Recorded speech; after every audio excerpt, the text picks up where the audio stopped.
In this video, I will show you how to fix iOS 18 Face ID not working. There's a step-by-step guide on how to do it.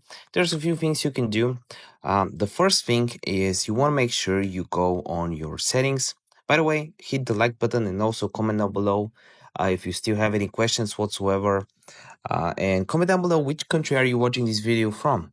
So go on general. Here you want to click on software update and you want to make sure you're not on the beta. You want to make sure you are on the latest versions. For example, right now I need to update to iOS 18, so I'll go ahead and click update, but I'll do that after the video. This is the first thing you want to do.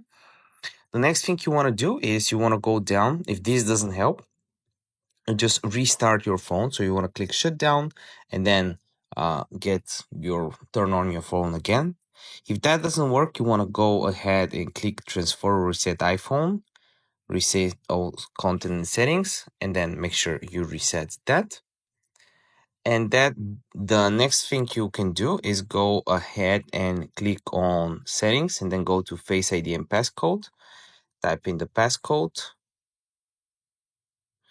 And then you want to basically reset your Face ID.